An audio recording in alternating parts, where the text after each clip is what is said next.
मेरा नाम है मोहित और आपका स्वागत है हमारे यूट्यूब चैनल हिस्ट्री चैंपियन में। तो जैसा कि आप जानते हो, आपका बीए सेकंड सेमेस्टर का जो पेपर होने वाला है पब्लिक एडमिनिस्ट्रेशन इन इंडिया, उससे संबंधित जितने भी महत्वपूर्ण प्रश्न है सारे के सारे मैं आपको करवाने वाला हूँ। एक तरीके से समझ सकते हो कि ये पूरा का पूरा कैसा वीडियो होने वाला है, वन शॉट वीडियो होने वाला है। वन शॉट वीडियो, वो वीडियो जिसके अंदर आपके सामने unit first, unit second, unit third, आपकी जो भी यूनिट है, यूनिट 4 भी है, तो उसका कंप्लीट रिवीजन इसी वीडियो में आपको देखने को मिल जाएगा। बस आपको क्या करना है, चैनल को सब्सक्राइब कर देना है, वीडियो को लाइक कर देना और अपने दोस्तों को जरूर से शेयर कर देना। तो चलो शुरू करते हैं अपन वीडियो को। और खास बात, ये जो मैं पीडीएफ पढ़ा रहा हूं, ये आपके सामने जो हमारा टेलीग्राम चैनल है, क्या टेलीग्राम चैनल है, वहां पे आपके सामने पीडीएफ देखने को मिल जाएगी। तो वहां से जाकर अपना पीडीएफ है उसको जरूर से डाउनलोड कर लेना आप टेलीग्राम चैनल से। चलो शुरू करते हैं अपन यूनिट फर्स्ट, जिसमें आपके सामने भारतीय प्रशासन का विकास व संघीय प्रशासनिक व्यवस्था से संबंधित प्रश्न देखने को मिले। कौन से? भारतीय प्रशासन का विकास किस प्रकार से हुआ और संघीय प्रशासन की व्यवस्था किस प्रकार से देखने को मिलती है, उससे संबंधित आपके सामने प्रश्न देखने को मिलते हैं। विस्तार से पढ़ेंगे इन सभी प्रश्नों के बारे में। पहले वाला प्रश्न है आपके सामने यूनिट फर्स्ट का, भारतीय प्रशासन के विकास की ऐतिहासिक पृष्ठभूमि का संक्षेप में वर्णन करना है। तो भारत में प्रशासन का विकास किस प्रकार से देखने को मिलता है। प्रशासन होता है आपके सामने, जहां से आपके सामने जितने भी सरकारी कर्मचारी होते हैं सब प्रकार प्रशासन के हिस्सा होते हैं। छोटे से छोटे पद, जहां से चपरासी से लेकर आपके सामने बड़े से बड़े पद, सचिव तक, सारे के सारे सरकारी कर्मचारी होते हैं और भारतीय प्रशासन का हिस्सा होते हैं। भारत में भारतीय प्रशासन है वो आपके सामने अंग्रेजी जो हुकूमत आई उसके द्वारा लाया गया। कौन सी? जो सिविल सर्विसेज के एग्जाम के द्वारा। समझ में आ गया? जहाँ पे आपके सामने कलेक्टर जैसे पद हैं उनकी भर्ती की जाती थी। उसके बाद में धीरे से धीरे धीरे आपके सामने भारत में प्रशासनिक व्यवस्था को आगे ले जाकर ले जाया गया। तो इसके बारे में अपन विस्तार से पढ़ेंगे, उसका ऐतिहासिक पृष्ठभूमि क्या रहती है इसके बारे में अपन विस्तार से पढ़ेंगे सारी चीजों को। भारतीय प्रशासन की जड़ें हैं वो प्राचीन काल से जाती हैं। अगर हम भारतीय प्रशासन की बात करें तो जो प्राचीन काल है वहां पर आपके सामने भारतीय प्रशासन की जड़ें वहीं से देखने को मिलती है। प्राचीन काल से ही आपके सामने भारतीय प्रशासन है वो हमें दिखाई देता है। मौर्य काल में कौटिल्य के अर्थशास्त्र ने संगठित शासन प्रणाली दी। सबसे पहले आपके सामने मौर्य काल में जो कौटिल्य के द्वारा जो अर्थशास्त्र लिखा गया उसमें सबसे पहले बताया गया कि प्रशासनिक व्यवस्थाएं क्या होती हैं। समझ में आ गया आपके सामने? सबसे पहले कौटिल्य के द्वारा ये बताया गया कि आपके सामने जो प्रशासन है वो किस तरीके से कार्य करता है। सबसे पहला शास्त्र है जिसने कोई भी राज्य की प्रशासन पे बात की वो कौटिल्य के द्वारा अर्थशास्त्र था आपके सामने, जहां पे सारी संगठित शासन प्रणाली के बारे में विस्तार से बात की गई। मुगल काल में केंद्रीकृत राजतंत्र का विस्तार हुआ। केंद्रीकृत राजतंत्र मतलब जिसमें राजा है उसके द्वारा सारा का सारा शासन प्रणाली है उसको केंद्रित किया जाता है, उसको केंद्रीकृत राजतंत्र के नाम से जाना जाता है। जहां पे आपके सामने अकबर और जो शेर मुगल में अकबर की सबसे अच्छी शासन प्रणाली देखने को मिलती थी आपके सामने, और मुगलों के अलावा शेरशाह सूरी का जो प्रशासन है उसको प्रशासनिक दृष्टि से सबसे अच्छा बताया गया था। समझ में आ गया? और जो मुगलों का जो शासनकाल हुआ करता था वहां पे प्रशासन में राजा प्रमुख हुआ करता था और उसके नीचे आपके सामने जैसे अकबर ने 7 जो मंत्रियों का निर्माण कर रखा था आपके सामने, अलग अलग विभाग बांट रखे थे। सेना विभाग, राजस्व विभाग, संगीत विभाग, आपके सामने जो साहित्य विभाग, हर मुगल काल में हर एक शासन प्रशासन से संबंधित आपके सामने कर्मचारी, उसका विभाग, हर चीज आपको व्यवस्थित देखने को मिलती थी। उसी को केंद्रीकृत राजतंत्र देखने को मिलता है और वो सारे के सारे आपके सामने विभाग किसके नीचे आते थे? राजा के द्वारा निर्धारित किए जाते थे। ब्रिटिश काल में आधुनिक नौकरशाही की नींव रखी और जैसे जैसे वक्त बदलता चला जाता है राजशाही किसकी तरफ बढ़ती है? बाद में उपनिवेश काल की तरफ बढ़ती है, जहां पर अंग्रेज है वो भारत के अंदर आते हैं। अपनी आधुनिक शासन प्रणाली को भारत के अंदर नींव रखी जाती है जिसके अंदर आधुनिक नौकरशाही जो मैंने स्टार्टिंग में बताया था ना आपको कि भारत में अंग्रेजों के द्वारा व्यवस्थित ढंग से भारत में नौकरशाही की जो नींव है वो रखी गई, जिसमें आपके सामने अलग अलग प्रकार के जो अधिनियम है उनका बहुत बड़ा योगदान रहता है। विशेषकर 1858 का भारत सरकार अधिनियम और 1919 व 1935 के अधिनियमों ने प्रशासनिक ढांचे को संगठित की। अलग अलग प्रकार के जो आपके सामने जो भारत सरकार अधिनियम है उनका विशेष योगदान रहा, जिसमें से प्रमुख रूप से 1919 का जो आपके सामने भारत सरकार अधिनियम है, जहां पर प्रांतों में द्वैध शासन को लागू किया गया। सॉरी 1909 में लागू कर दिया था प्रांतों का द्वैध शासन, उसको और विस्तृत रूप से बढ़ाया गया भारत सरकार अधिनियम 1919 को, और आपके सामने केंद्र में जो द्वैध शासन है उसको 1935 में लागू किया गया। तो यहाँ पर आपके सामने चाहे प्रांत हो चाहे केंद्र हो, सभी जगह विस्तृत रूप से आपके सामने जो नौकरशाही है उसका एक विस्तृत आपके सामने रूपरेखा देखने को मिलती है। भारत के स्वतंत्रता के बाद में संविधान को लिखा गया, जहां पर 1950 के अंतर्गत संघीय ढांचे को अपनाया गया। भारत सरकार अधिनियम 1935 में सबसे पहले संघीय ढांचे की बात की गई थी, जिसके अंदर जो संघ है, द्वैध शासन है, वो संघ में लागू कर दिया गया, जहां पर जो प्रांत है उन्हें भी अपने फैसले लेने की स्वायत्ता रखी गई। लेकिन आपके सामने वो स्वायत्ता किसके अधीन थी? आपके सामने केंद्र के अधीन वो स्वायत्ता थी। क्या थी? केंद्र के अधीन वो सारी सारी स्वायत्ता देखने को मिलती थी। केंद्र है उन सब चीजों पर मुख्य रूप से देखने को मिलता था। अगले वाले पॉइंट की तरफ अगर अपन बढ़े, उसके बाद में भारत का संविधान लागू किया गया। भारत सरकार अधिनियम 1935 की बहुत सी चीजें हैं जो कि त्यों भारत के संविधान में रखी गई, और उसमें से एक प्रमुख चीज है जो आपके सामने जो कि तो देखने को मिली, वो संघीय ढांचा। संघीय ढांचा क्या होता है? आपके सामने एक इस प्रकार का देश जहां पर आपके सामने राज्य है, जो देश है वो छोटे छोटे टुकड़ों में बटा हो, जिसको राज्य के नाम से जाना जाए, और उन राज्यों के पास अपना खुद की पूरी शासन हो, पूरा प्रशासन हो, सारी प्रणाली हो, खुद के वो फैसले लेने के लिए स्वायत्त हो, लेकिन वो उस देश को, जो देश जिसके अंतर्गत वो आता है, उसको छोड़कर नहीं जा सकता। और अगर कोई राज्य में किसी प्रकार की त्रुटि देखने को मिलती है प्रशासनिक तरीके से या आपके सामने संसदीय प्रणाली में, तो केंद्र उसको क्या कर सकता है? नियंत्रित कर सकता है। कुछ हद तक आपके सामने केंद्र की बात करें, केंद्र के पास जो केंद्रीय संघ में क्या होता है, जो केंद्र होता है, जो मुख्य सरकार होती है केंद्र की, उसके पास ज्यादा ताकत होती है राज्य सरकार के मुकाबले। समझ में आ गया? इसी को संघीय ढांचे के नाम से जाना जाता है। जैसे राजस्थान के अंदर खुद के मुख्यमंत्री है, खुद की शासन प्रणाली है, सब राजस्थान का हिसाब देखते हैं। लेकिन अगर राजस्थान में अगर आपके सामने संसदीय प्रणाली में कई कमी देखने को मिलती है, संविधान में कोई चूक होती है, या कोई नए नियम और नीति है, उसमें केंद्र क्या दे सकता है? दखल दे सकता है। विस्तार से समझ में आ गया आपको? जिसे केंद्र और राज्य दोनों अपने अधिकारों को स्पष्ट रूप से विभाजित है। भारत में जो संघीय सूची है, उसमें आपके सामने जो संघीय सूची देखने को मिलती है, उसमें 3 सूचियां होती है: केंद्र सूची, राज्य सूची और सीमावर्ती सूची। जिस जिस उसमें अलग अलग प्रकार के आपके सामने क्या देखने को मिलते हैं? अधिकार। केंद्र सूची में आपके सामने केंद्र के जितने कौन से नियमों पर वो अपना नीति बना सकते हैं, राज्य अपने राज्य के हिसाब से बना सकते हैं जितनी नीतियां दे रखे हैं। सीमावर्ती में दोनों स्वतंत्र है, केंद्र के द्वारा बनाई गई नीतियों को चाहे तो सरकार लागू भी कर सकती है राज्य की, चाहे तो नहीं भी लागू कर सकती है। भारतीय प्रशासन आज लोकतांत्रिक, जवाबदेही व कल्याणकारी स्वरूप की धारण करता है, और यही जो प्रथा आपके सामने, जिसमें भारतीय प्रशासन आज लोकतंत्र के प्रति, भारतीय संविधान के प्रति जवाबदेही है और जनता के कल्याण के लिए मुख्यतः प्रयास करता है, जिसका उद्देश्य क्या है? भारतीय नागरिकों की सेवा और विकास करना इसका प्रमुख उद्देश्य है। मुझे उम्मीद है आपको जो पहला प्रश्न है, जिसमें भारतीय प्रशासन है, उसको किस तरीके से उसका विकास देखने को मिला, उसकी क्या ऐतिहासिक पृष्ठभूमि रही है, उसके बारे में मैंने आपको विस्तार से पढ़ाया, आपको अच्छे से समझ में आई होंगी चीजें।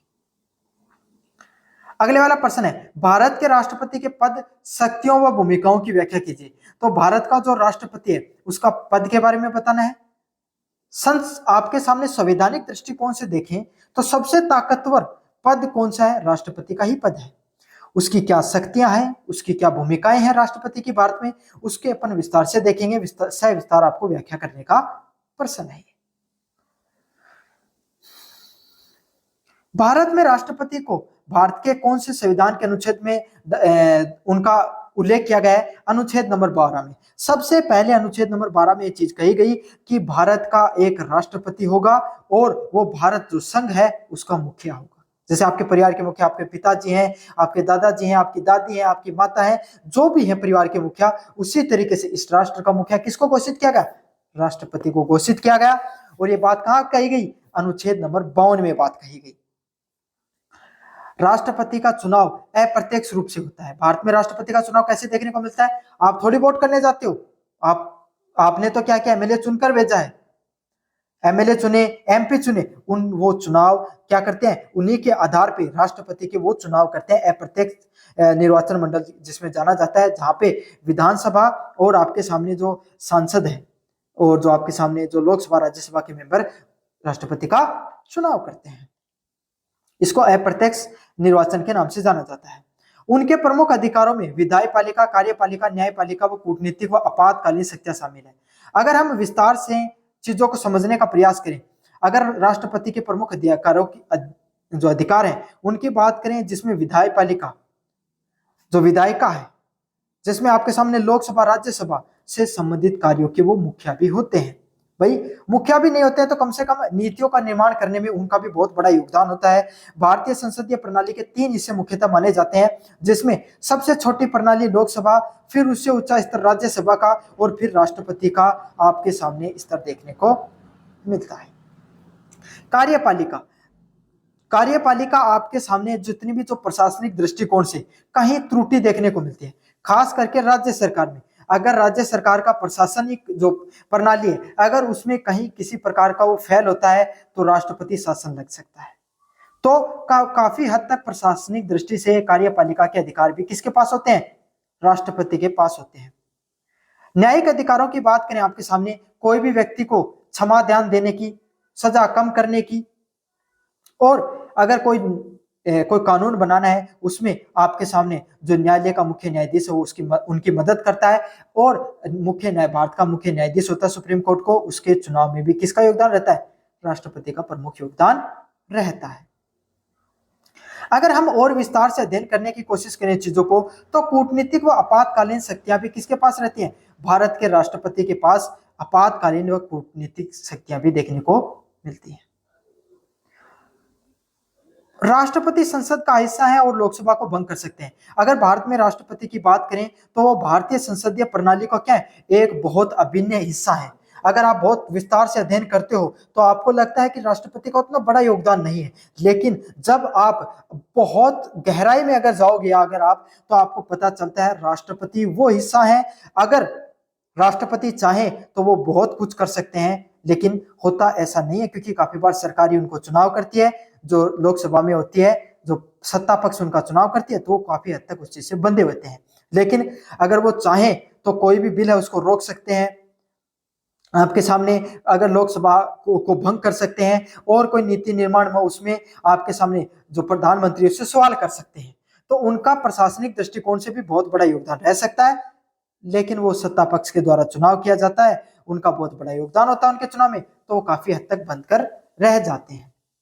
उनके पास अध्यादेश जारी करने की शक्ति होती है। अध्यादेश जारी करने की शक्ति मतलब जहां पर आपके सामने आप अगर कोई कानून का निर्माण करना चाहते हो और उस समय संसद नहीं चल रही है, कोई बिल पास करना चाहते हो, तो राष्ट्रपति क्या कर सकते हैं, अध्यादेश जारी कर सकते हैं, जो 6 माह की अवधि तक रहता है। तथा मंत्रिमंडल को सलाह का कार्य करते हैं, और कोई भी मंत्रिमंडल है, कोई भी मंत्री है, वो कोई बिल पास कर रहे हैं और उसमें कुछ कमियां दिखाई देती हैं राष्ट्रपति को, तो वो कमियों को उस मंत्री को दर्शा सकते हैं और बिल को वापस भेज सकते हैं, जिससे बिल में और ज्यादा बदलाव देखने को मिल सकते हैं। भारत के प्रधानमंत्री और मंत्रिपरिषद के माध्यम से वह प्रशासन चलाते हैं, और भारत में वो प्रधानमंत्री व मंत्रिपरिषद के साथ अपना योगदान रहता है उनके साथ सरकार चलाने का भी वो कार्य करते हैं। राष्ट्रपति का पद प्रतीकात्मक होते हुए संवैधानिक स्थिरता व एकता का प्रतीक है। हम बहुत गहराई से समझें, भारतीय संसदीय प्रणाली है वो कहां से ली गई है, ब्रिटेन से ली गई है। कहां से ली गई आपके सामने, ब्रिटेन से ली गई है। ब्रिटेन में एक पद होता है राजा का पद, समझ में आ गया, राजा का पद देखने को मिलता है, जहां पर आपके सामने जो राजा होता है वो वहां की सरकार का मुखिया होता है, और उसी पद से भारत में कौन से पद को डिराइव किया गया, राष्ट्रपति पद को। जो राष्ट्रपति की जो शक्तियां हैं वो ब्रिटेन के राजा की तरह सिर्फ प्रतीकात्मक है, सिर्फ दिखाने के लिए है, लेकिन फिर भी भारतीय संविधान में स्थिरता व एकता प्रदान करने में राष्ट्रपति का बहुत बड़ा योगदान रहता है। समझ में आ गया, मुझे उम्मीद है कि आपको ये प्रश्न अच्छे से समझ में आ गया होगा।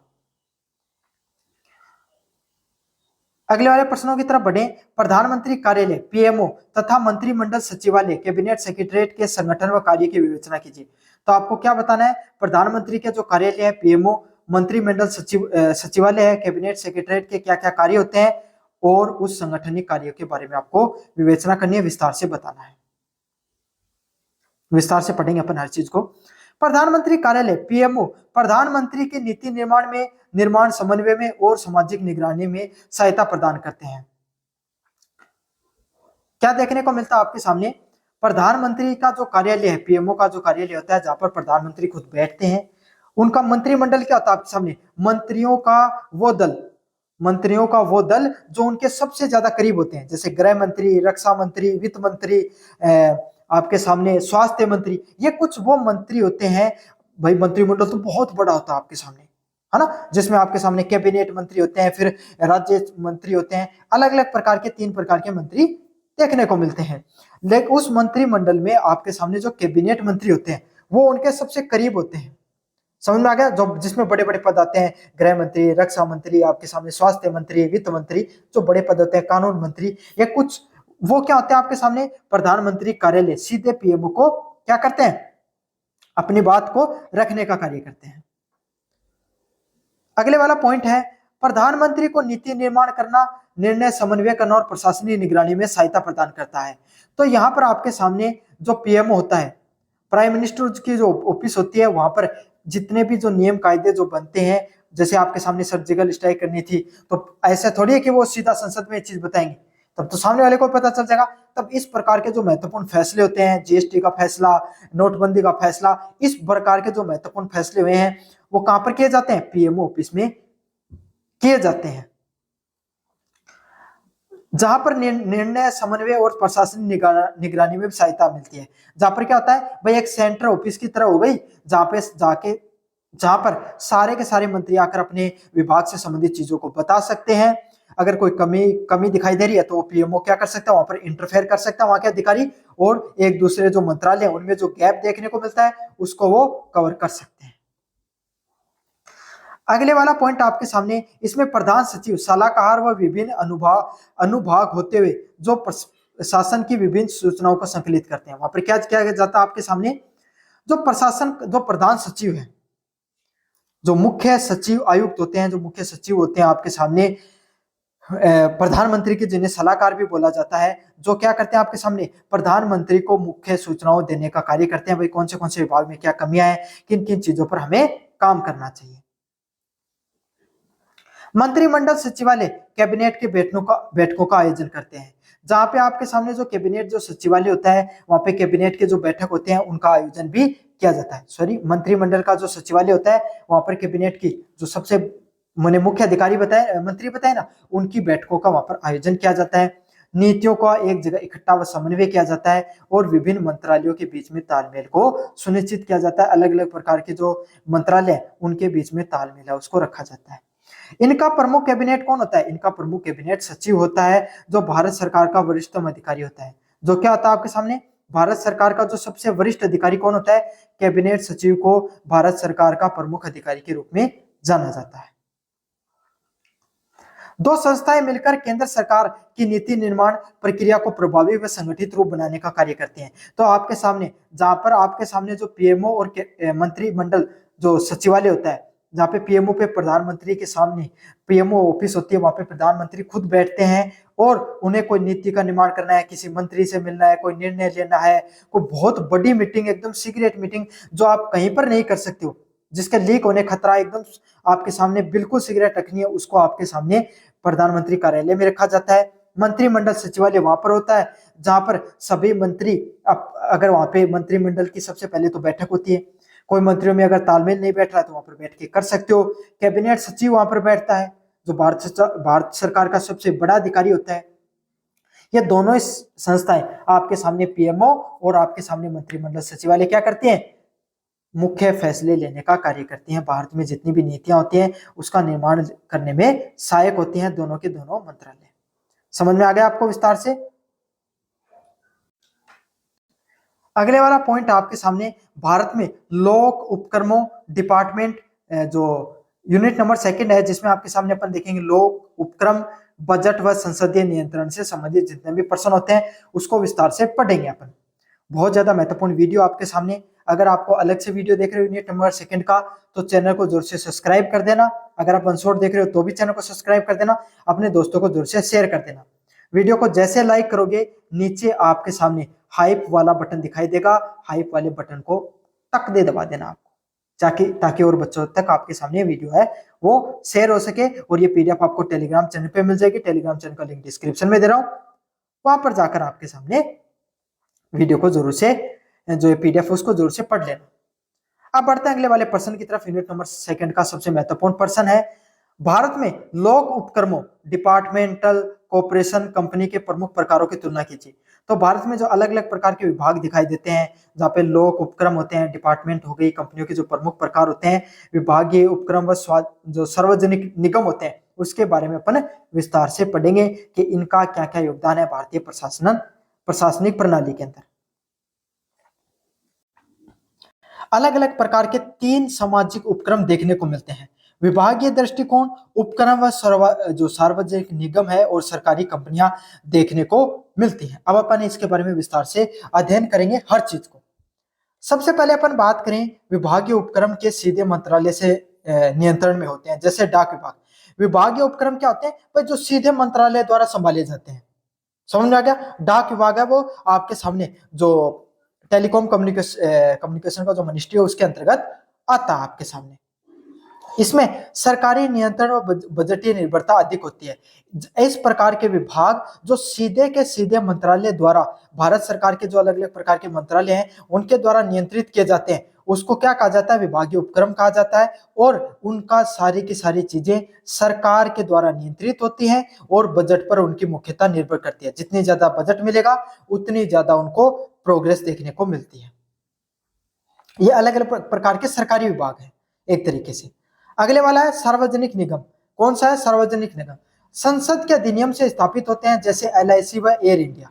अभी एयर इंडिया आपके सामने अभी तो वो प्राइवेट कंपनी के अधीन आ गए, टाटा के अंतर्गत, लेकिन पहले सार्वजनिक निगम वो होते हैं जिनका संविधान में उल्लेख नहीं होता, एक प्रकार से जो विभागीय उपक्रम से नहीं होते हैं, जिनको आपके सामने संसद में कोई अधिनियम बनाया गया, उससे उनको क्या किया गया? उनसे एक सरकारी संस्था का निर्माण किया गया, जिसके अंदर सरकारी व प्राइवेट दोनों का कुछ ना कुछ योगदान देखने को मिलता है, जो पूर्णतः आपके सामने सरकारी होते हैं, जिसमें से एलआईसी व एयर इंडिया देखने को मिलते हैं। ये स्वायत्त है, मतलब इंडिपेंडेंट आपके सामने। इसमें क्या होता है? ये सरकार को जवाबदेही रहते हैं, लेकिन जितना पैसा कमाएंगे उसी से इनका काम चलता है। समझ में आ गया? लेकिन कंट्रोल कौन करेगा? सरकार चाहे तो इनमें जो फेरबदल कर सकते हैं इनके कानूनों में।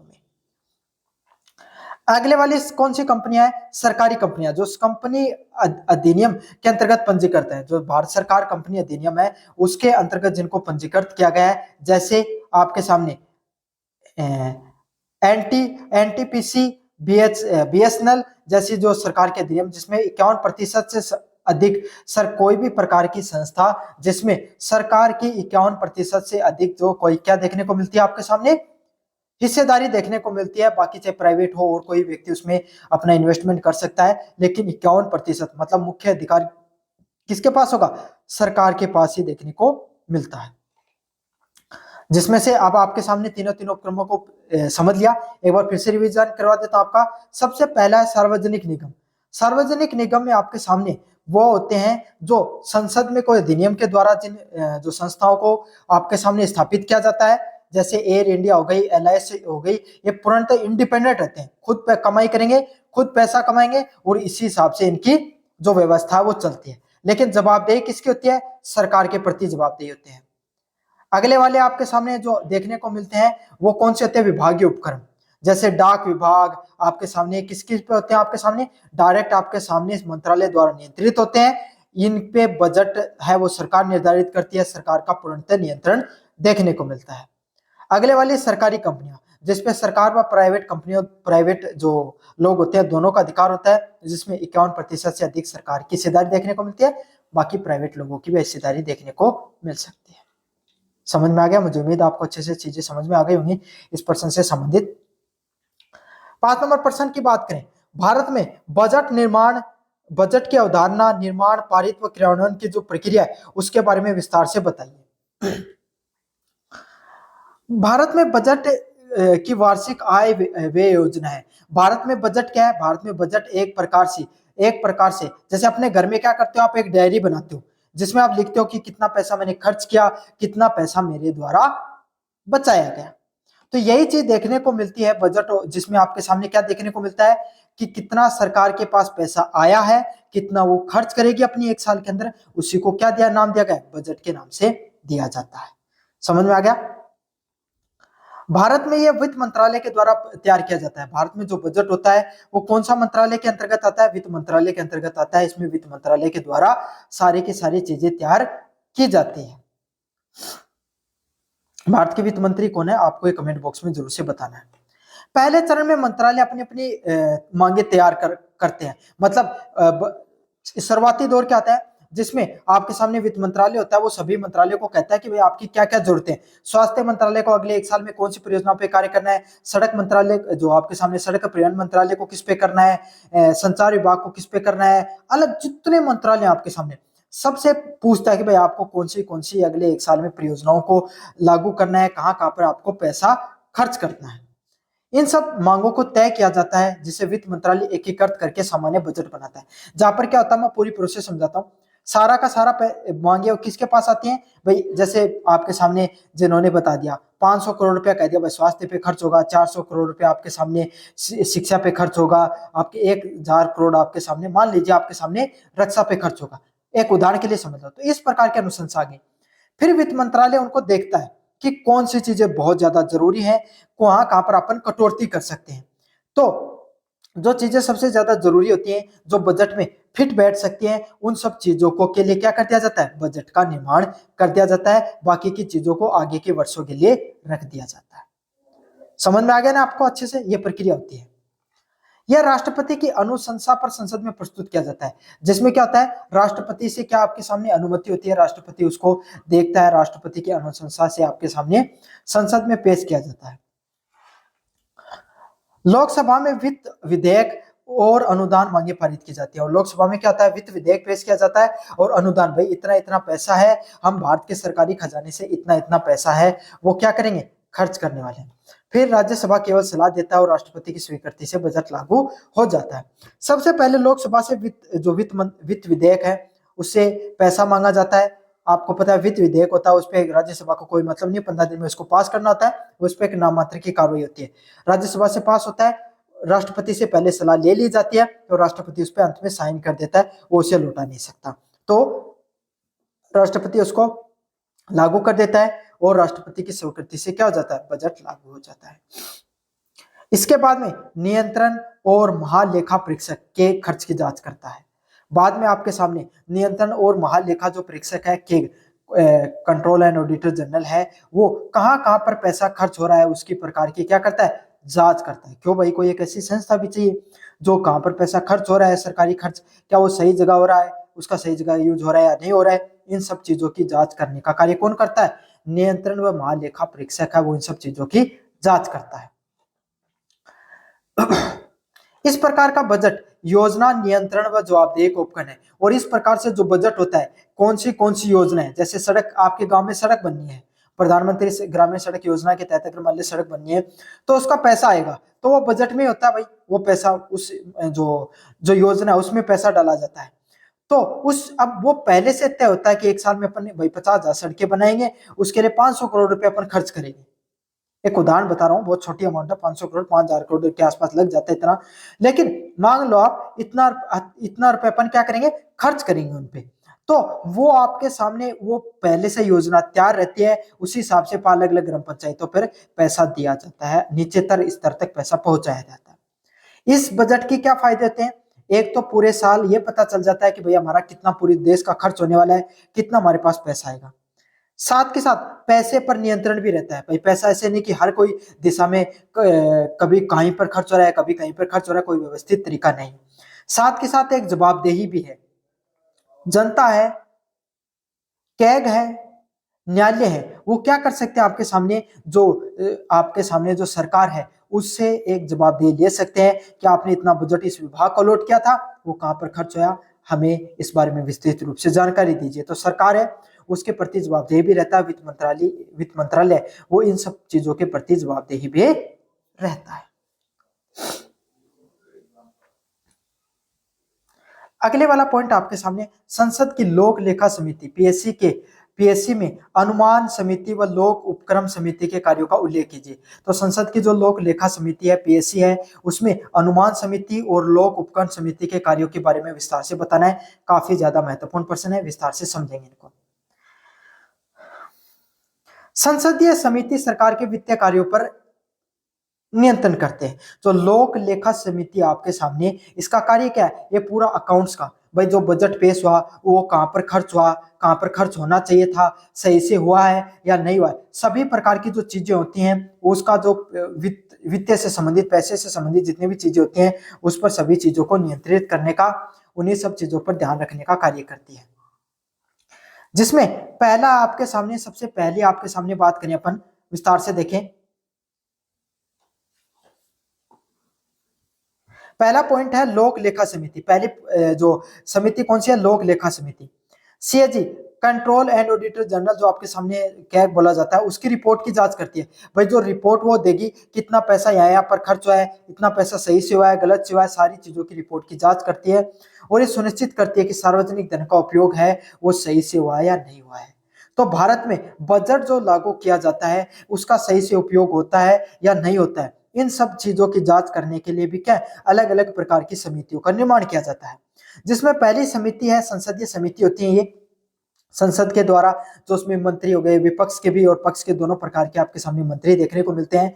जिसमें लोक लेखा समिति होती है, जो कैग की रिपोर्ट दी जाती है, जहाँ पे सरकारी विभागों को जो पैसा दिया गया, योजनाओं में जो पैसा लगाया गया, वो क्या सही से खर्च किया गया, नहीं किया गया, उसकी जो रिपोर्ट पेश करती है कैग, उसकी जांच करने का कार्य करती है।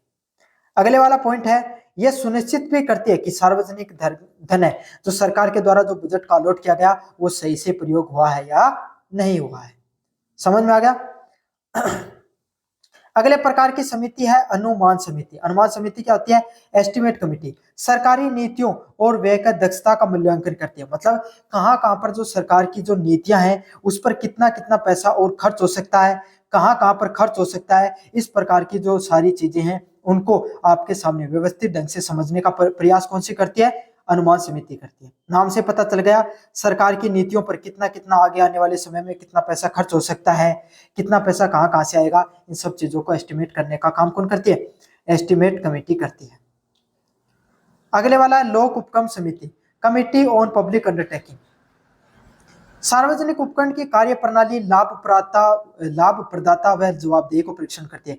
कमिटी ऑन पब्लिक अंडरटेकिंग मतलब आपने कोई योजना में पैसा तो लगा दिया, क्या वो पैसा जनता के लिए उपयोगी है या नहीं है, जनता को उससे फायदा हो रहा है या नहीं हो रहा है, जनता है वो उस जो योजना है उससे खुश है या नहीं है। तो जनता की जो जवाब, भाई सरकार की जवाबदेही जनता के प्रति होती है। ऐसे थोड़ी कि भाई ऐसे तो प्रधानमंत्री मंत्री वो अपने घर के बाहर ही सड़क बनाएंगे, अपने आसपास के क्षेत्र में सारा विकास करा देंगे, जनता को उनको कोई मतलब नहीं रहेगा। लेकिन सरकार वो जनता के प्रति जवाबदेही है, उनकी जो योजनाएं हैं वो निजी हित के बजाय जनता के हित के लिए होनी चाहिए। उन सब चीजों को व्यवस्थित ढंग से समझने के लिए कि भाई नीतियां जनता के लिए लाभप्रद है या नहीं है, उन सब चीजों की जवाबदेही को समझने के लिए लोक उपक्रम समिति का निर्माण किया जाता है। समझ में आ गया। एक बार फिर से सारी समितियां इंपॉर्टेंट है तो विस्तार से एक बार फिर से बताऊंगा।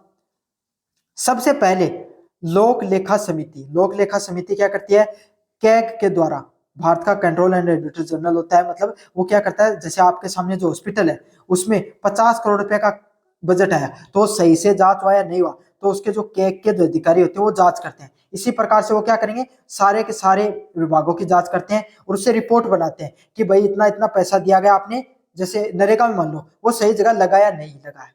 समझ में आ गया। या कहीं पे उस पर भ्रष्टाचार हुआ उसकी रिपोर्ट बनाई जाती है, उस रिपोर्ट को देखने का कार्य कौन करती है, लोक लेखा समिति करती है। अगला है अनुमान समिति। जैसा कि आपको नाम से पता चल रहा है, अनुमान समिति का कार्य यही होता है जो सरकार को आने वाले, जैसे आपके सामने जो जो योजना, जैसे जन धन योजना है, आयुष्मान भारत योजना है, उज्ज्वला योजना है, जितने भी योजना है उनमें कितना पैसा लगाना है, कितना खर्च हो सकता है, नई योजना बनाएंगे अपन उसमें कितना खर्च होगा, जितनी जो सरकार की नीतियां हैं उसमें भविष्य में कितना खर्च हो सकता है और कितनी उसकी आपके सामने हम उसको पैसा अलॉट कर सकते हैं, उसका अनुमान लगाने का कौन करती है, अनुमान समिति कार्य करती है। अगले वाली है लोक उपक्रम समिति। लोक उपक्रम समिति क्या निर्धारित करती है कि सरकार के द्वारा नीतियों का तो निर्माण कर दिया गया, लेकिन क्या वो लोक हित के लिए है या नहीं है, जनता को उससे फायदा हो रहा है नहीं हो रहा है, या आपके सामने सिर्फ जो जनता है उसके प्रति जो सरकार की जवाबदेही है, जनता जो टैक्स देती है भाई उसका उसको उसका फायदा नहीं हो रहा है, वो लोक उपक्रम समिति है वो उसको समझाने का प्रयास करती है। समझ में आ गया? विस्तार से हर चीजों को मैंने बहुत अच्छे से समझाने का प्रयास किया है, मुझे उम्मीद है आपको अच्छे से चीजें समझ में आई होगी। यह थे आपके सामने यूनिट नंबर सेकंड, विस्तार से पढ़ा अपन में यूनिट नंबर सेकंड को। अब पढ़ेंगे यूनिट नंबर थर्ड की तरफ। सिविल सेवा, नैतिकता व प्रशासनिक सुधार से संबंधित अपन विस्तार से सभी चीजों को समझेंगे। बहुत ज्यादा महत्वपूर्ण यूनिट आपके सामने यहाँ से लगभग प्रश्न देखने को मिलते हैं।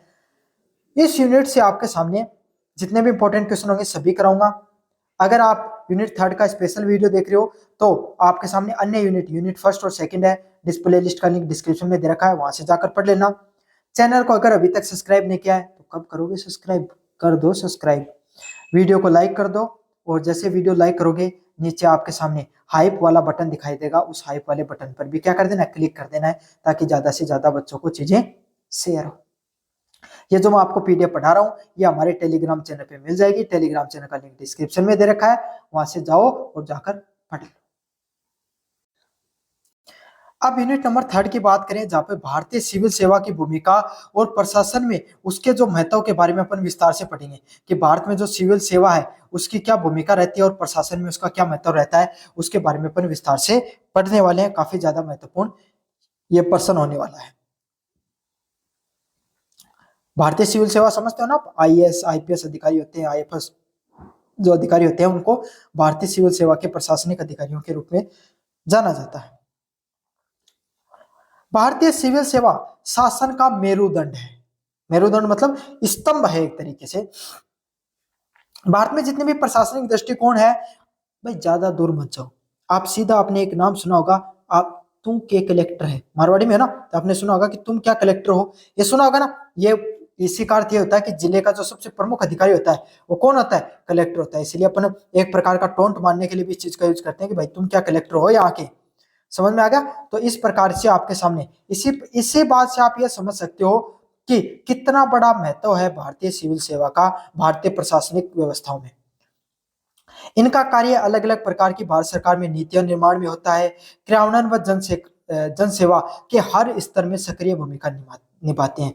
तो भारत में अगर अपन बात करें, भारत में जितनी भी नीतियां होती हैं उसका निर्माण करने में किसका योगदान होता है आपके सामने, भारतीय सिविल सेवा का योगदान रहता है। भारतीय जो आपके सामने सिविल सेवा है, भारतीय जो आपके सामने आईएएस आईएफएस अधिकारी होते हैं, इनका बहुत बड़ा योगदान होता है। भारत में जो नीतियां कहाँ निर्माण होती है, संसद में। संसद में अगर कोई भी अधिनियम पास होगा, कोई संविधान संशोधन होगा, हर कुछ भी बदलाव देखने को मिलता है वो किसके द्वारा किया जाता है, उस मंत्री के द्वारा किया जाता है। जैसे स्वास्थ्य मंत्री है, स्वास्थ्य से संबंधित अगर कोई बदलाव करना चाहते हैं, अब मंत्री को थोड़ी पता है इतना, मंत्री खुद चौथी पास, उसके खुद को स्वास्थ्य का नहीं पता। भारत के मंत्रियों को देखोगे तो उनका खुद का स्वास्थ्य बिगड़ा हो, वो क्या स्वास्थ्य मंत्री पे बताएगा? तो बताता कौन है, वहां पे जो सचिव होता है उस विभाग का, स्वास्थ्य मंत्री का जो सचिव होता है, और उसके नीचे जो जितने अधिकारी होते हैं वो सारे आपके सामने जो सचिव होता है वो कलेक्टर होता है। वो भारतीय सिविल सेवा का ही प्रशासनिक अधिकारी होता है। जब कलेक्टर होता है वो, अगर ये समझ लो सबसे छोटी पोस्ट होती है कलेक्टर की, वो जैसे 15-20 साल नौकरी कर लेता फिर उस पदों पर पहुंचते हैं। फिर वो क्या करते हैं भाई, वो आपके सामने बताएं कि भाई अपन जन धन योजना है, मतलब आयुष्मान कार्ड योजना है ना, तो इसके बारे में फिर अलग अलग प्रकार के वो अपने से नीचे जो जानकार अधिकारी है उसको वो रिपोर्ट भेजते हैं, फिर वो रिपोर्ट का निर्माण करते हैं। तो इस प्रकार से आज अपने आसपास कोई भी जो नई नीति, सरकार की कोई भी नई योजना देखते हो उसमें किसका योगदान है, भारतीय सिविल सेवा का योगदान है। क्रियान्वयन करना, सचिव ने आयुष्मान भारत योजना है उससे संबंधित आपके सामने योजना लॉन्च हो गई।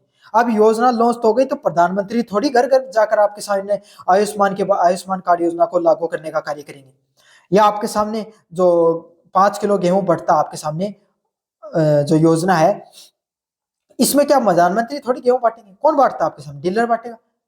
जो डीलर होते हैं सबसे नीचे स्तर पे, फिर डीलर से ऊपर एफ एफ एफ जो एफ से ही होता अपन, उसके अधिकारी होते हैं, फिर इसी तरीके से। तो अब उनको बताएगा कौन? उनको बताता है सिविल सेवा कलेक्टर है, वो सबको आदेश देता है कि भाई सही से बांटना आपको। जन सेवा, जनता की कुछ जहां जहां पर कमियां देखने को मिल रही है प्रशासनिक दृष्टिकोण से, कहां जनता को सहयोग करना चाहिए, हर प्रकार की चीजों को क्या करते हैं, संभालने का कार्य कौन किया जाता है, भारतीय सिविल सेवा के अधिकारियों द्वारा किया जाता है। स्वतंत्रता से पहले ब्रिटिश शासन की नौकरशाही थी। तो अगर अपन बात करें स्वतंत्र भारत जब स्वतंत्र हुआ उससे पहले आपके सामने ब्रिटिश शासन है उसकी नौकरशाही देखने को मिली थी।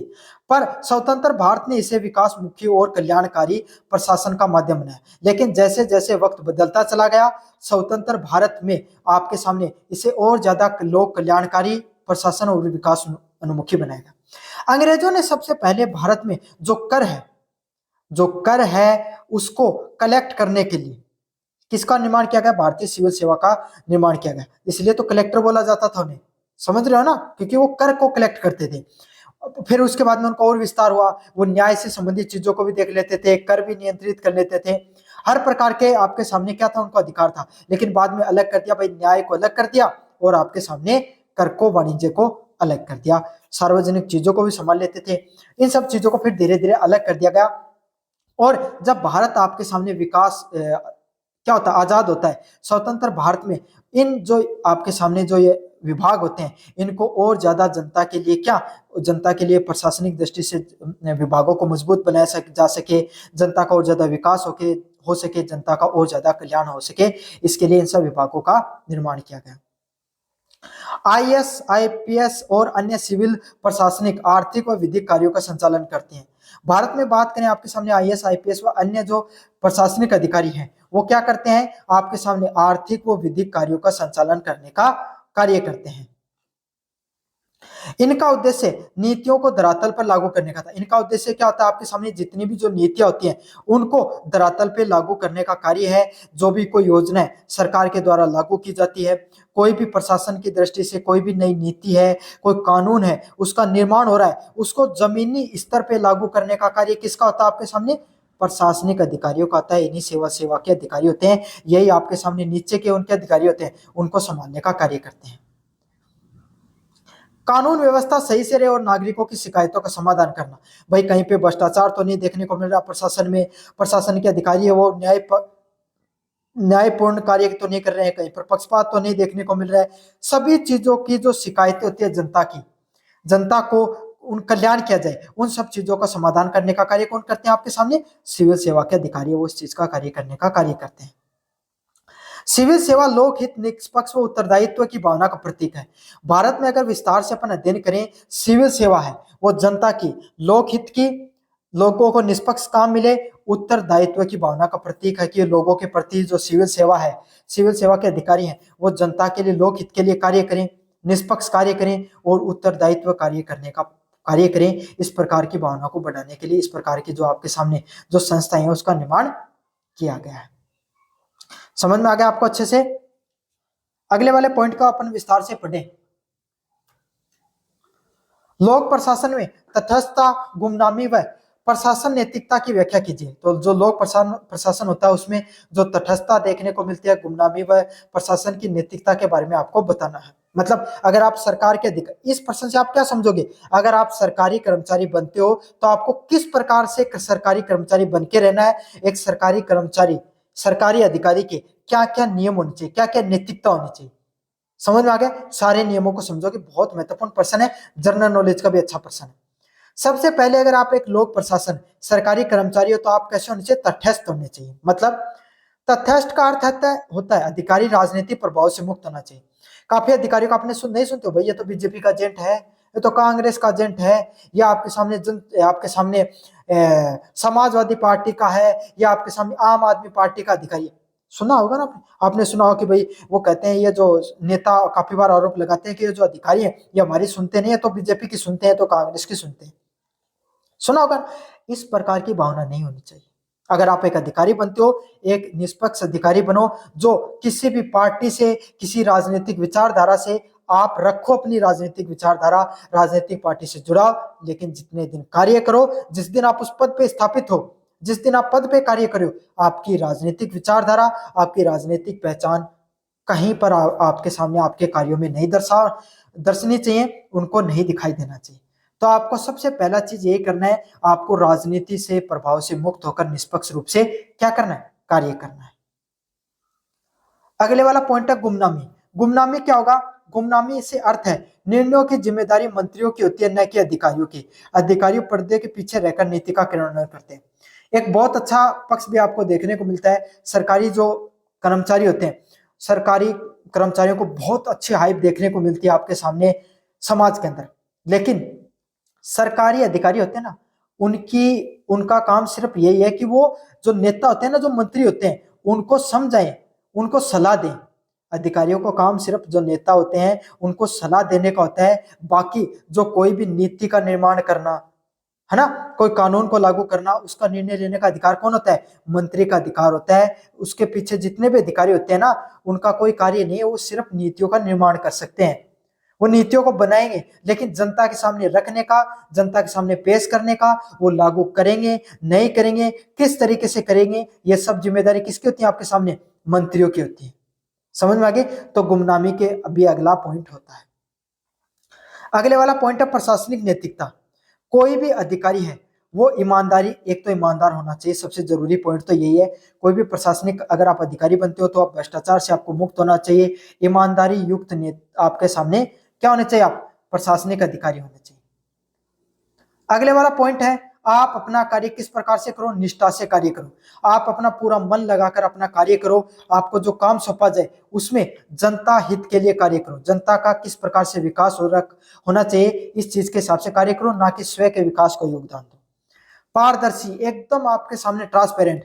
कोई भी पक्ष, चाहे पक्ष हो चाहे विपक्ष हो, दोनों प्रकार के चीजों को आप सुनोगे और एक तटस्थ निर्णय लो। जैसे कि भाई दो लोगों में लड़ाई हो रही है, तो आप ऐसे नहीं कि आपने पहले पूर्व धारणा बना दी कि ये तो ऐसा ही है, बी नहीं है। मतलब एक क्रिमिनल टाइप का व्यक्ति है और बी नॉर्मल टाइप का व्यक्ति है, तो आप क्या करो, पूरा धारणा नहीं बना सकते कि ए ने किया होगा ये तो क्रिमिनल ना। दोनों पक्षों को सुनो, समझो घटना में क्या नई चीज है, घटना में क्या गलती किसकी हुई है, उसी के हिसाब से फैसला लो। तो आपको पारदर्शी भी होना है, निष्ठावान भी होना अपने काम के प्रति। अगले क्या है? आप उत्तरदायित्व भी होंगे। आप कोई भी सरकारी विभाग पे जब बैठते हो, सरकारी विभाग का पद ग्रहण करते हो, उस समय आपके ऊपर उस पद से संबंधित जितनी जो प्रशासनिक कार्य होते हैं उसको संभालने वाले व्यक्ति रहते हो, आपके ऊपर उत्तरदायित्व भी होता है और आपके ऊपर जिम्मेदारी भी रहती है। उस जिम्मेदारियों को निर्वहन करने वाले व्यक्ति भी आप होने चाहिए। अगले है इन सब सिद्धांतों का पालन प्रशासन में विश्वास, दक्षता व न्याय को सुनिश्चित करता है। और जो ये सब चीजें देखते हो, जहां पर आपके सामने प्रशासन है, उसमें तटस्थता होनी चाहिए, गुमनामी होनी चाहिए एक सरकारी कर्मचारी को, प्रशासनिक नैतिकता होनी चाहिए। आधुनिक लोकतंत्र में एक गुण सुशासन की आधारशिला है। अगर एक कोई भी देश है, अगर उसको लोकतांत्रिक परंपराओं को व्यवस्थित रखना है तो उसकी जो प्रशासन है वो अच्छे से चलना चाहिए। प्रशासन को प्रशासनिक अधिकारी संभालते हैं, तो प्रशासनिक अधिकारी कैसे होने चाहिए आपके सामने? अच्छे व्यक्ति होने चाहिए, मतलब सही से कार्य करने वाले होने चाहिए। मुझे उम्मीद है आपको अच्छे से भी प्रश्न समझ में आ गया होगा। अब अगले अंतिम प्रश्न की तरफ बढ़ते हैं अपन। द्वितीय प्रशासनिक सुधार आयोग ARC2 की प्रमुख सिफारिशों को संक्षेप में वर्णन कीजिए। द्वितीय प्रशासनिक सुधार आयोग ARC2 का गठन 2005 में किया गया। तो मतलब जो प्रशासन से संबंधित जितने अधिकारी होते हैं उनमें उनके द्वारा उनमें क्या क्या बदलाव किए जाने चाहिए, इस प्रकार का जो आयोग है। आयोग क्यों गठित किया जाता है? कोई भी चीजें भाई उसमें जैसे प्रशासन से संबंधित चीजों में क्या क्या सुधार करने चाहिए, किन किन नई नियुक्तियां देनी चाहिए, पेंशन बढ़ानी चाहिए, पैसे बढ़ाने चाहिए, अधिकारियों को पारदर्शिता लाने के लिए क्या क्या कार्य करने चाहिए। इसका उद्देश्य प्रशासनिक तंत्र में पारदर्शिता, मतलब और ज्यादा ट्रांसपेरेंसी आनी चाहिए, सही से कार्य करें अधिकारी, किसी प्रकार के भ्रष्टाचार में, राजनीतिक लिप्तता से दूर रहे, उत्तरदायित्व रहे, अपने काम को करने के लिए वो पूर्ण रूप से क्या रहे, उत्तरदायित्व रहे उनका कि वे अपन अच्छे से कार्य करें, और नागरिक उन्मुख बने, मतलब नागरिकों के जो अधिकार होते हैं उनसे संबंधित वो कार्यों को अच्छे से करें। इसमें कुल 15 रिपोर्ट प्रस्तुत की गई, जिसमें गवर्नेंस, नैतिकता, नागरिक चार्टर व आपके सामने आपदा प्रबंधन से संबंधित चीजें देखने को मिली। जिसमें क्या कुल आपके सामने जो प्रशासनिक सुधार आयोग है इसने क्या किया, कुल 15 चीजें बताई, प्रशासन में सुधार करने की कुल 15 चीजें बताई। जिसमें गवर्नेंस, मतलब अब जो आपके सामने जो आप क्या करते हो, घर बैठे छात्रवृत्ति का फॉर्म लगा देते हो, घर बैठे कोई भी फॉर्म भरते हो ऑनलाइन, तो इसको गवर्नेंस के नाम से जाना जाता है। आपके जन निधि है जो किसान सम्मान जन निधि है वो सीधी खाते में आ जाती है ना। तो इसको ई गवर्नेंस के नाम से जाना जाता है। नैतिकता, कोई भी अधिकारी है उसकी कुछ ना कुछ नैतिकता होनी चाहिए, वो उस पद पे बैठा है, उसकी गरिमा को कायम रखने के लिए वो किस प्रकार से कार्य करे। आपदा प्रबंधन, मुश्किल समय में कोई अधिकारी होते हैं उसके क्या क्या कार्य होने चाहिए उसके बारे में बताया गया, और पुलिस अधिकार व भ्रष्टाचार में किस प्रकार से कंट्रोल किया जाए उससे संबंधित चीजों को बताया गया। अब इस जो आपके सामने जो सुधार आयोग है उसकी प्रमुख रिपोर्टें क्या थी। पहला था लोक सेवा में पारदर्शिता को बढ़ाना। पहला पॉइंट क्या था, जो लोक सेवा आयोग है उसमें पारदर्शिता को बढ़ाना और जवाबदेही को बढ़ावा देना। समझ में आ गया, लोक सेवा से संबंधित जो चीजें हैं उसमें पारदर्शिता बढ़े और जनता है उसकी जवाबदेही भी बढ़े। अगले वाला पॉइंट है ई गवर्नेंस को बढ़ावा देना। सरकारी विभाग से संबंधित जितने भी जो चीजें हैं उनको बढ़ावा देने से संबंधित चीजें भी हैं। नागरिक चार्टर को लागू करना, नागरिकों से संबंधित जितनी चीजें हैं उनको लागू करना। अगला है सिविल सेवा से प्रदर्शन आधारित मूल्यांकन, मतलब जो अधिकारी जितना बढ़िया काम करेगा उसको उसी हिसाब से उसको पद मिलना चाहिए, इससे संबंधित आपके सामने चीजें डाली गई। तो ये कुछ आपके सामने जो ARC का जो सेकंड था प्रशासनिक एडमिनिस्ट्रेशन से संबंधित, उसकी प्रमुख सिफारिशें कुछ इस प्रकार से थी। तो ये है पब्लिक एडमिनिस्ट्रेशन इन इंडिया का जितने भी इंपॉर्टेंट क्वेश्चन है सारे के सारे मैंने आपके सामने बता दिए हैं। कैसा लगा वीडियो जरूर से सब्सक्राइब कर देना, चैनल को अपने दोस्तों को जरूर से शेयर और कमेंट जरूर से कर दिया करो, आप सभी बच्चे कमेंट नहीं करते हो। धन्यवाद।